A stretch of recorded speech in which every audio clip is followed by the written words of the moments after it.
beginning of rational science.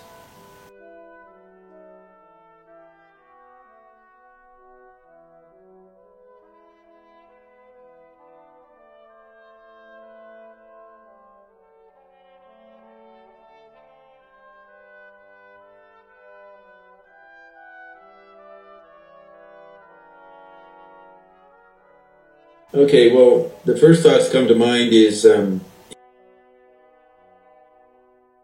he comes in at the time of the printing press. And McLuhan says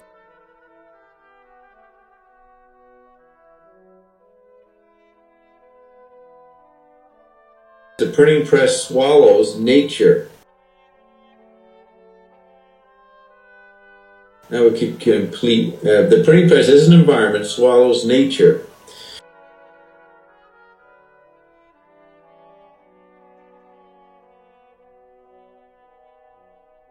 People are worried about nature being in trouble today. Well, it started 500 years ago with the printing press. It swallowed nature and humans.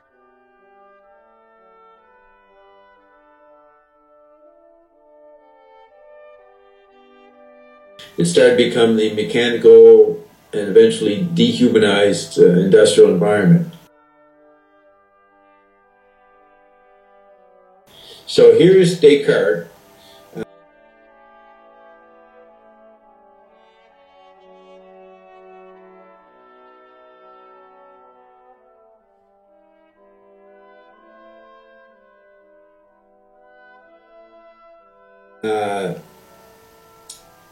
A mystic, a thinker,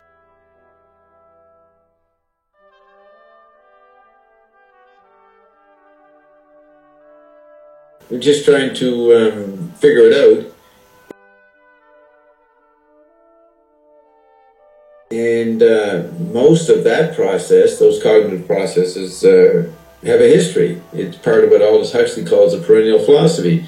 Everybody goes through the same kind of inspiration.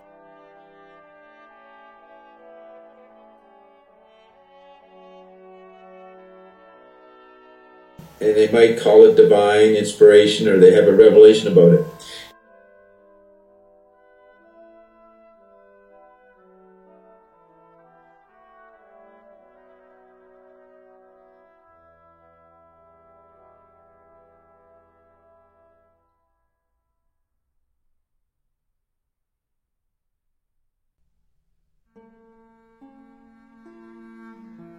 Then he writes it down.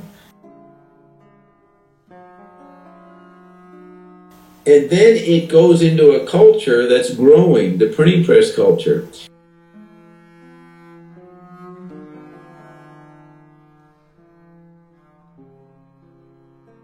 Which is not going to be concerned about Descartes per se.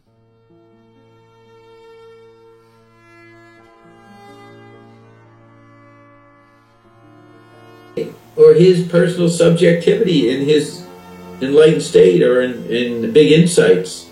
It's going to be filtered through what Ion calls social mortar, which is the vortex of media. And at that time, it's the printing press. So here he's going to take his little insight and have it thrown into this impersonal, inhuman medium.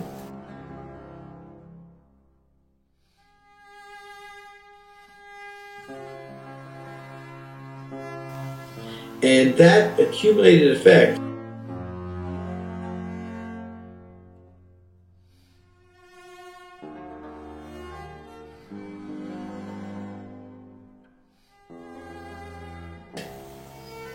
of the printing press over the next couple hundred years distorts all the individual geniuses.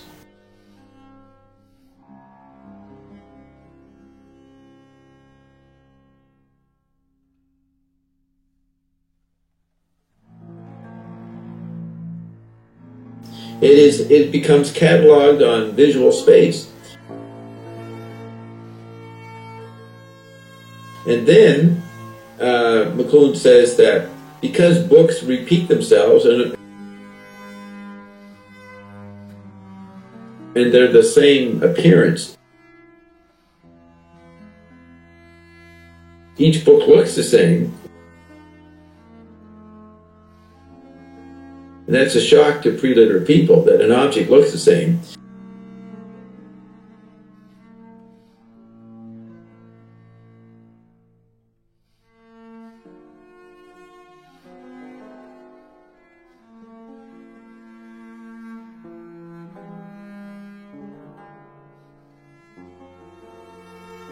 And you have the first assembly line.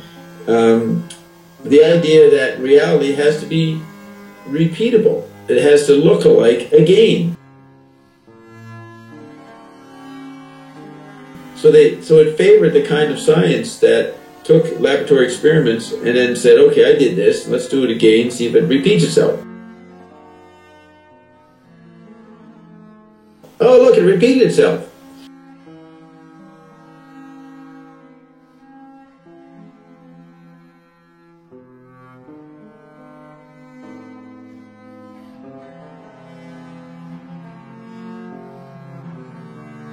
And that became, from the effect of printing press, as a criterion of truth, because it printed itself.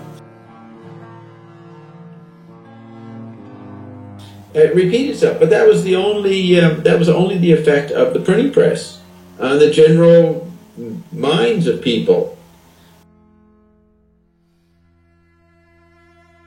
The sensory effect of being repeatable and then creating an external social mortar, a social vortex that you had to be like, you had to be matched with it. That is what obsolesced the particular inspiration of Descartes and Newton.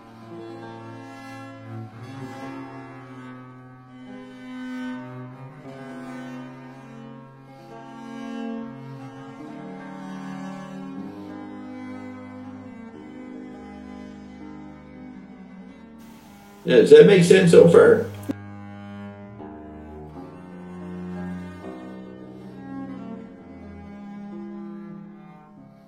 Like this YouTube we're making, we throw this into the digital vortex.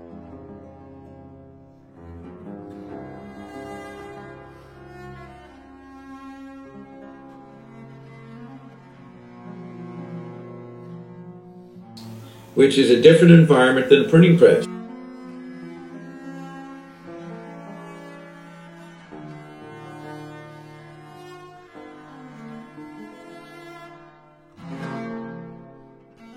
So the audience is different, and the effects of it are different, and to the degree it's science, it is a different kind of science that the digital world is making, way different from 500 years ago.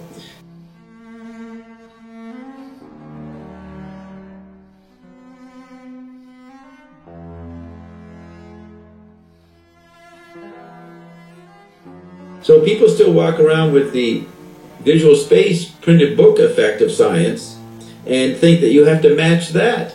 And more, that kind of science doesn't work because there's too many variables, because digital technology can pick up the subtlest changes and the subtlest variables and actually custom tailor its effect for each individual.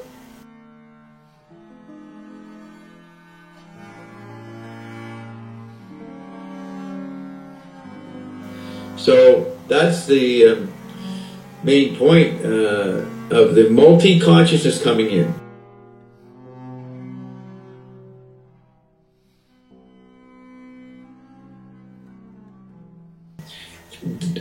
Descartes threw his insights into a uniform consciousness, an external object, external consciousness that was reinforced by the printing press for a couple of hundred years.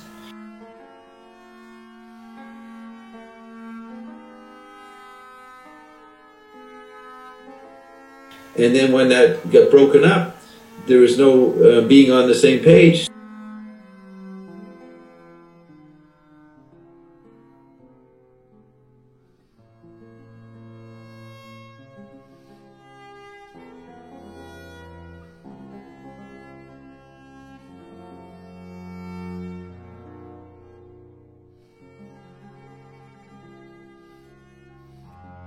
So multi-consciousness came in.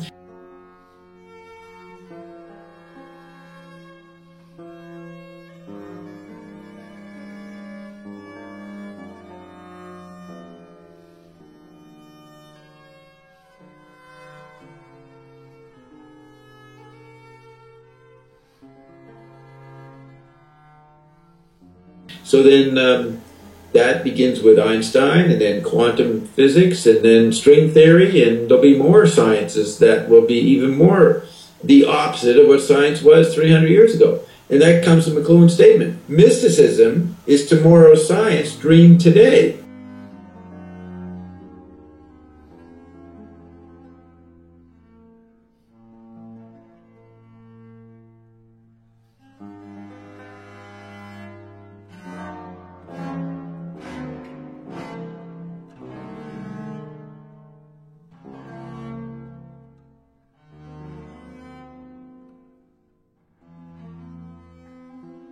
So if you consider Newton and Descartes mystics, they were lived at the wrong time to have their mystic vision validated. Now, with the electric age in the 21st century, the digital age, mysticism will return as the norm.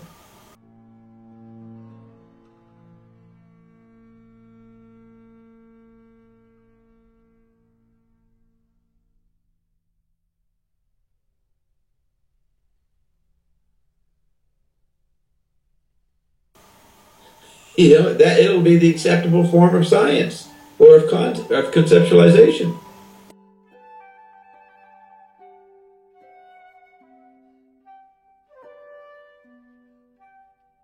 The solid visual space that was built up by the effect of the printing press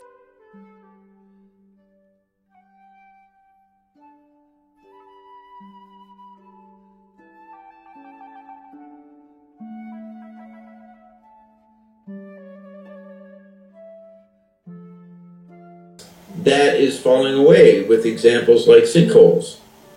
That's the solid visual space of a frame and containing reality that science measured is no longer solid. The frame is not, is broken. So that is because the flux of digital technology is so non-visual. It's tactile. So McLuhan was right to say mysticism is tomorrow's science, dream today. It doesn't mean, it means that mysticism will become routine, normalized, and there will be a yearning in people to be different from the main meme of mysticism. So mysticism will become cliche, and we've already seen that over the last 40 years, the way New Age thinking has become cliche.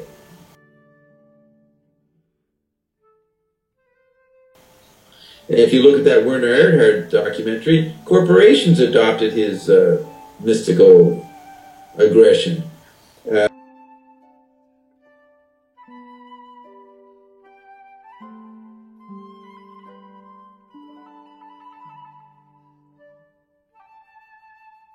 As normal, say, rhetoric, consensus-forming stuff. So that's what makes Ion pretty interesting, because Ion is upsetting traditional mysticism.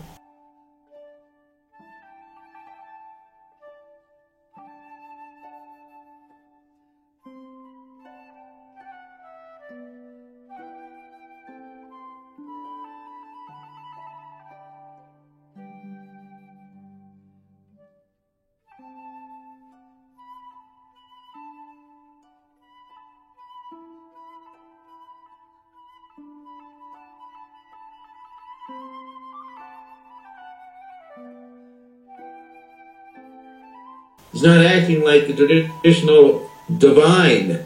He's crude, he's rude, he's funny, he's profound, he's poetic, he's a singer. He's a comedian, you know what I mean? Mm-hmm. No one imagined the absolute or God as that. So Ion is being an anti-environment to the condition that McLuhan predicted. When mysticism becomes tomorrow's science, dream today,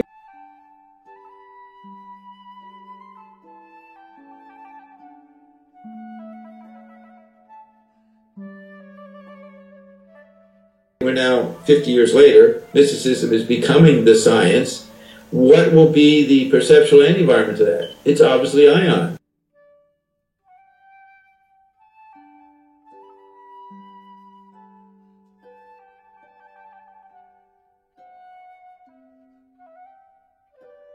An ion is not something you listen to for a couple of hours and hear a couple of aphorisms or platitudes that sound New Age. That is nowhere near the total environment of ion that's happening. You have to acquaint yourself with ion for a long time to see all that it's doing. Including the recent effect of it separating itself from JW and becoming a hologram right in front of me and Carolyn.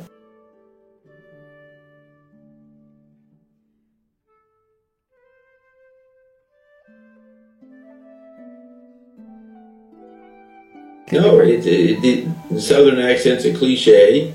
It's more and more not as strong.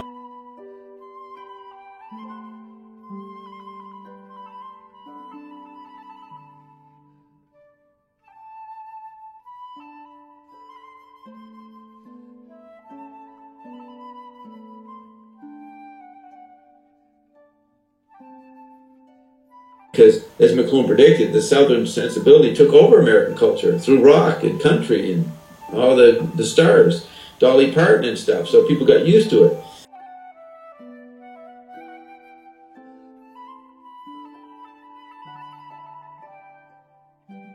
But Ion did say, I think they said way back there, that they put on that voice, that archetypal voice, just to teach people, to have this profound wisdom coming out of what is considered a corny accent. You know what I mean? Yes. And some people do not like Ion because of that accent. They've got that prejudice. So yes, Ion's playing with archetypes there, playing with cliches, and that's part of the satirical part of Ion. James Brown. James Brown said, "Technology is catching up with me." Now that's the basic trend of the Android meme. The Android meme is becoming friendlier. It's making people think, man, this thing can adapt to anything I want. It's not a crude mechanical thing that you have to fit into, which is the way machines were, 50 years ago. So there's James Brown celebrating unconsciously the seduction of the Android meme. The Android meme makes you think that it is got your concerns in hand and is adapting itself to your particular situation.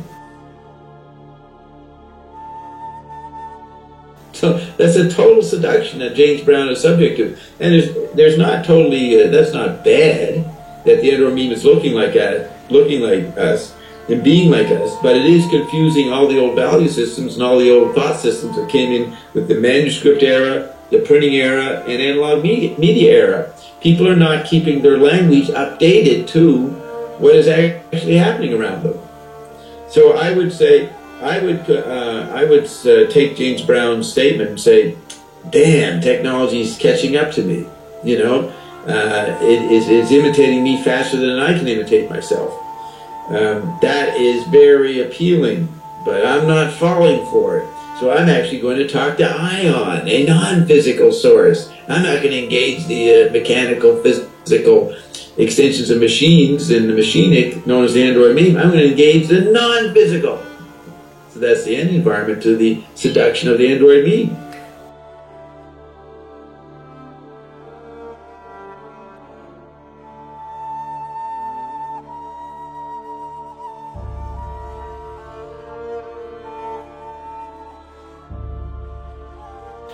No, what I'm just saying fits into what McLuhan was crying for. He was asking for a new anti-environment to the way mysticism was becoming tomorrow's science stream today. He was looking at the present, and he thought it was valuable that people don't get stuck, embedded in the extensions, embedded in their sensory life.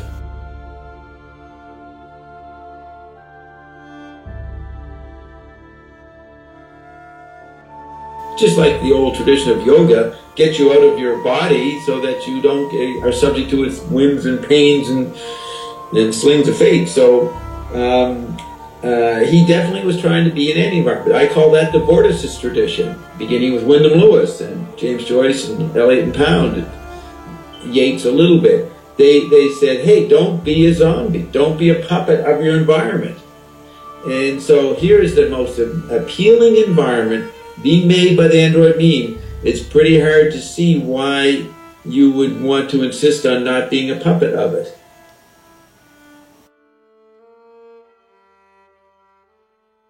Many people joke McLuhan was the high priest of media ecology.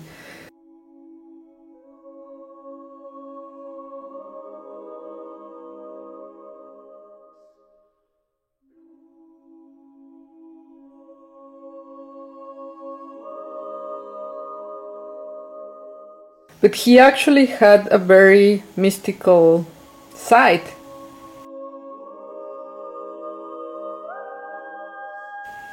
Well, he wouldn't call it mysticism.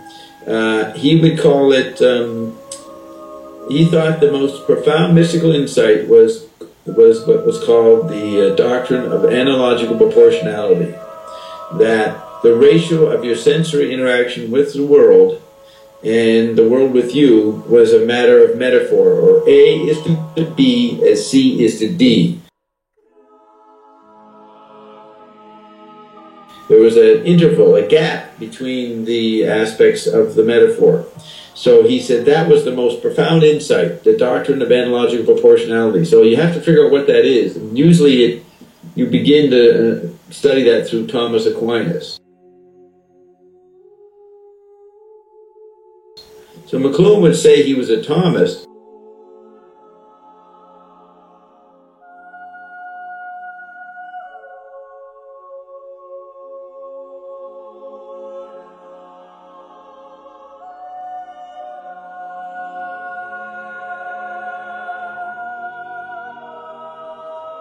But he knew that the global theater was miming the Thomistic vision of analogical proportionality, I call that tetrad management, was happening as an external environment.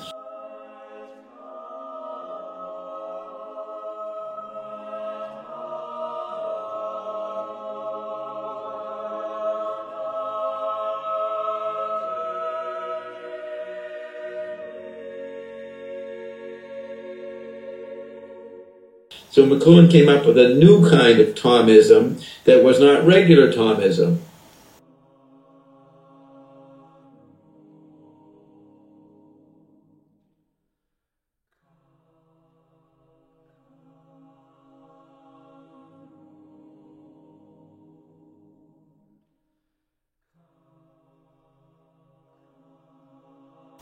So that's the complexity there. And what is mysticism? Mysticism is not believing in what you see.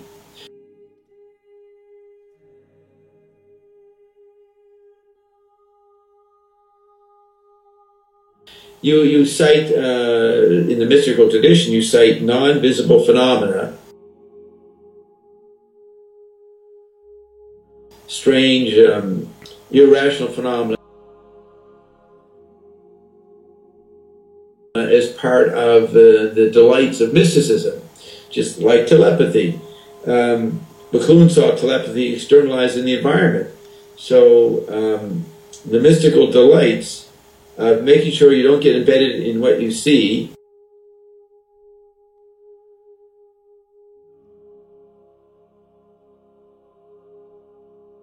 that's what Ion says, what you see is not real, what you don't see is real. You could, all that strategy, mental strategy or strategy of being, is lumped into the mysticism. So McLuhan wasn't a traditional mystic. He wasn't falling back on Gnosticism or any of the alternative modes to rationalism. He was saying the real mystic is part of a tradition that gets you to wake up to the environment you're seduced by.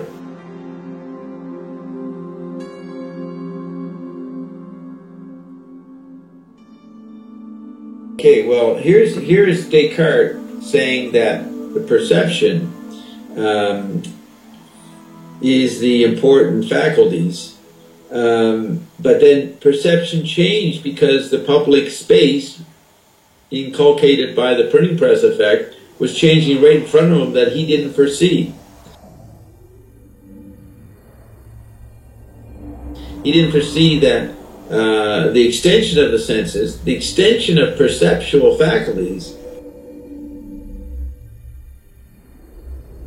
was sneaking up around him and society to create a whole different scene within a couple hundred years. And then McLuhan points out, picking up from Wyndham Lewis and James Joyce and Ezra Pound, that our perceptual faculties, valuable as they are being seduced by a totally different kind of an extension of our perceptions.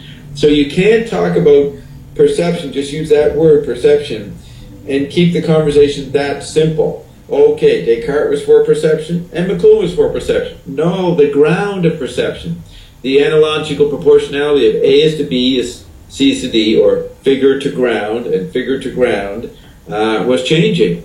And to perceive that was really important. He used to quote some line, some part of the Bible, where it said, perception is the most important thing, and you have to give up everything in order to gain perception.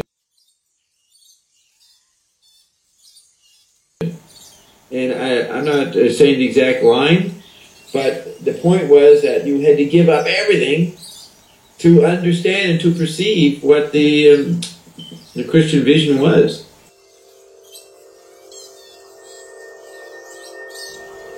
Is that rigorous? I mean, people try it with fasting, right? Yogi, they go and they deny themselves regular food and meat and that, and then they go into their bodies in the caves and start hallucinating and working themselves through those bardos or whatever of diminishing their sensory intake. And that leads to some divinity or some kind of charisma among the people who are subject to the senses and suffering constantly back in the village. Right? So the seer always, as McLuhan defended, the visionary, the prophet, whatever the shaman, maybe that's a better word because it's not visually defined by sight, this seer is, the shaman, the trickster, was trying to get you not controlled by your appetites. Well, now we have whole new bodies with new appetites. That's why we have more than 5 senses. You got the senses of your chip body, the senses of your TV body, added to the senses of your chemical body. So you have, and senses create appetites. Senses as environments that create their own spaces. You want to keep using those senses. So there is the crux of the matter, and that's why Ion says the ascended person has no desires. What that means, he's not embedded, he or she's not embedded in the sensory appetite. There's nothing wrong with sensory appetite, but if you're controlled by it, even to the point, oh my, look at my body, it's wearing out, it's going to fall away, I'm going to die, and you start fooling yourself that you actually are mortal, and you forget that you're eternal. And the way to remain eternal is to not be embedded into the illusions of visual perception of what you see. Right, it's an extension of our senses. In other words, with books, you have different eyes.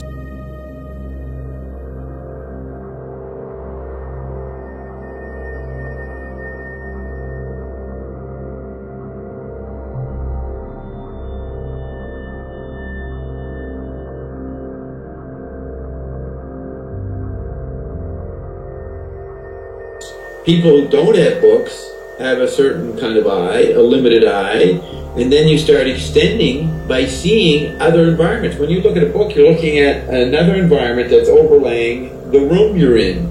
I can look around the room and see the room, then I can look at a book and travel mentally, imaginatively, into the spaces created in the book. So that's new vistas of idom, of the eye space. Created by technology. So you've extended your eye.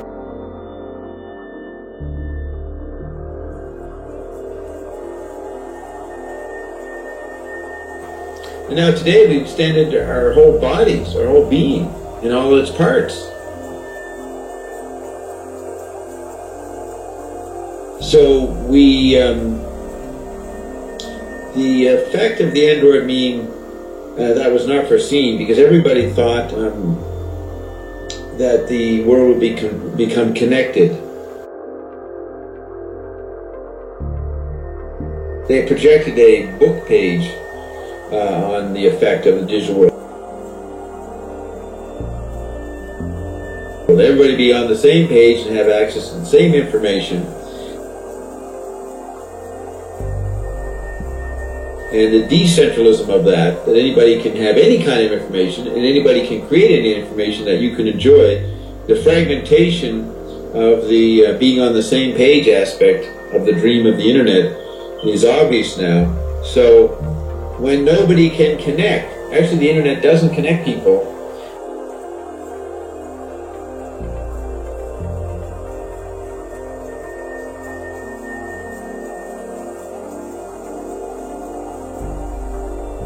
It connects, what does it connect? You could say it connects a space that is added onto the body.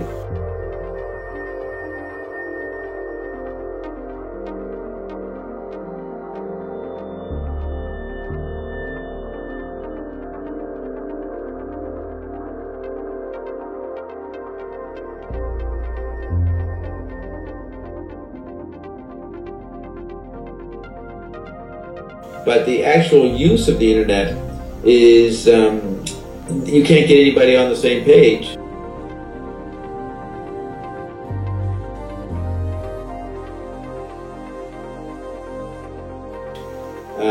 In the old sense of uniform time, so people are disconnected or fragmented.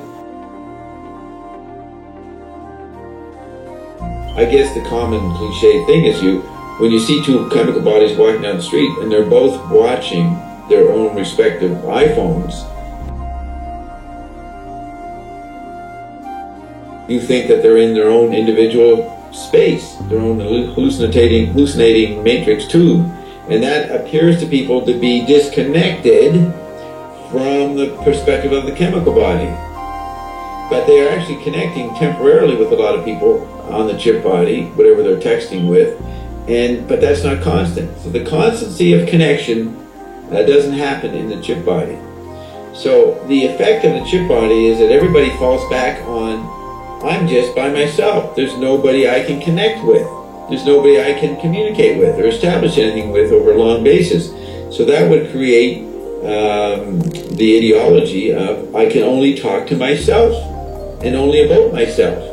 So the individual, the selfie trend in art, where art is only about yourself, is an effect of the digital disconnection as an environment.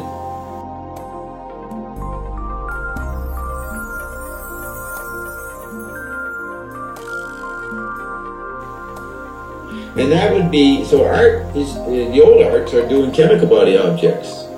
It's the expression of the chemical body, and it feels disconnected. Yet people are very connected, rapid times, rapid spaces, momentary spaces, all over the place, connecting with hundreds of people through their Facebooks and this and that. But it's not a stable connectivity in the chemical body. Just like the economy is mainly a virtual economy, and it's hard to have the chemical body keep up with the speed of profit made in the digital economy and to fit yourself in as a role, other than to be a typist. So there's the disconnected effect is on the chemical body. Traditional art is expressed by the chemical body. So the only resort of chemical body today is to be an expression of selfie art.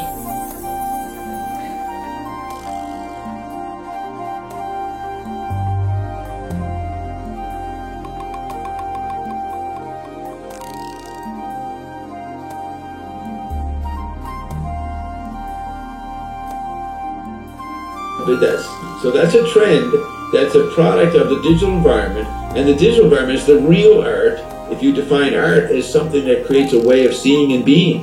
The chip body is doing the artist's function of creating a new way of seeing and being, and the old world, the chemical body, is reacting to that art and creating a subset of the art world, personal expression, which is very narcissistic.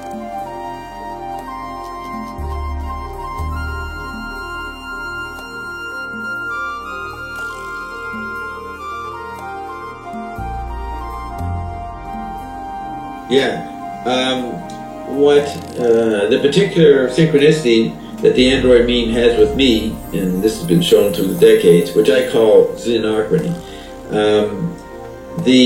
My quote theory is the android meme comes alive. It is monitoring the chemical body and trying to figure out how to be of service to the chemical body, custom tailor its services to each individual chemical body. So the android meme in general trend is making itself be very friendly to as many different kinds of people as possible.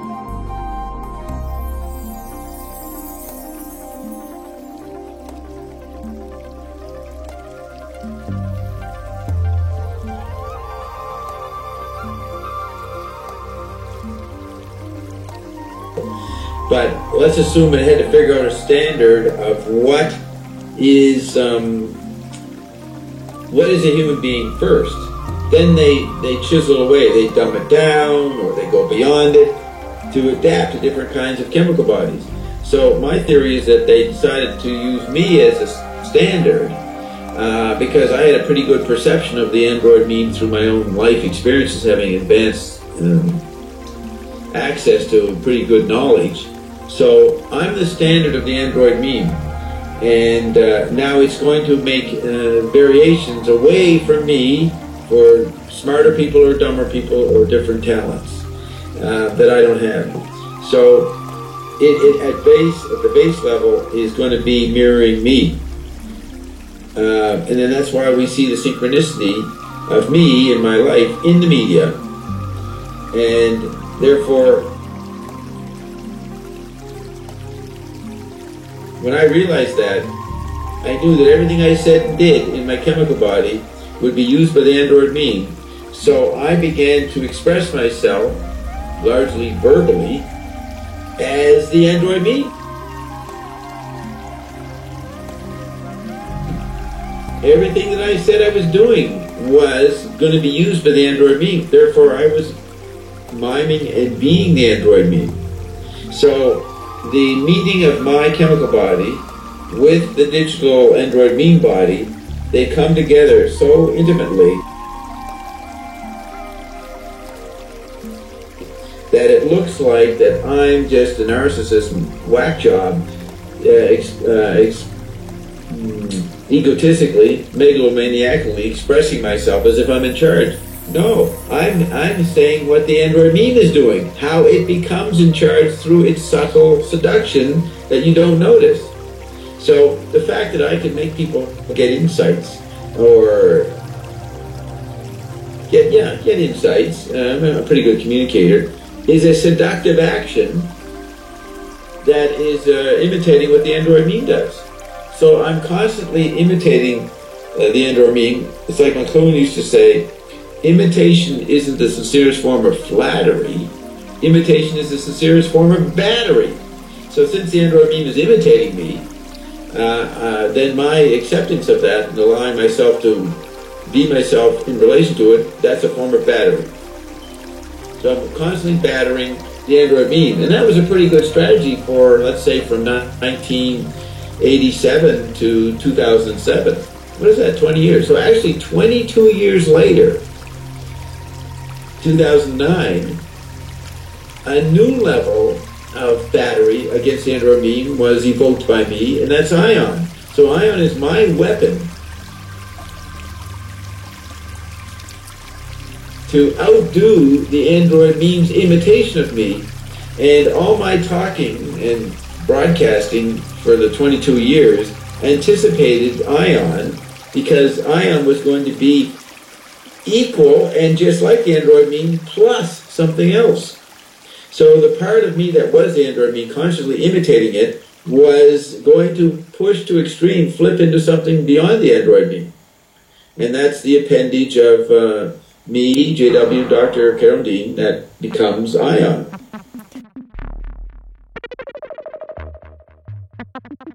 Right, see, so that's because media pointed out, McLuhan pointed out that media were nature. By saying they were nature, he meant they're real, they're physical, they add to nature. There is no virtual reality if you think that means, oh, it's not real, it's virtual. what it means is it's not real chemical body nature, it's real electrified nature.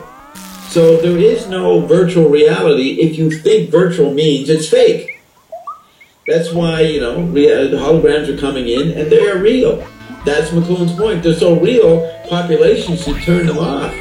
It's like having a constant rainstorm going on. You have a culture, and you live in this island or someplace, and it's raining 24/7 for 6 years. That disrupts the ecology of people functioning. They can't grow food, they can't have seasons. So if you have constant TV, that's constant nature, a storm, raining, happening in your society. And you can't get the book stuff done. You can't get the other media done.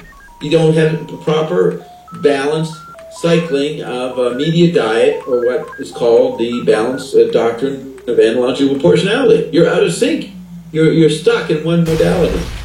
So there's never been any false reality, other than you should be trained by the shaman to see through that it is not the whole story. And the alternative to any media environment is not the whole story either, but it is a way of looking at the story you're embedded in. So Tom Waits said, I never saw the East Coast till I went to the West Coast. I never saw the West Coast till I went to the East Coast. It's an old lyric of a song in the 70s. That's an example of what metaphors do. They translate us. And so we like to talk to someone else through the simple medium of speech, which is not a fake medium, and it translates me through you to see myself. And all subsequent media are like the action of words and speech. They're translators. And we did a whole video on translation. So see that one. Now it might make more sense in light of what I just said. End of story. Good night.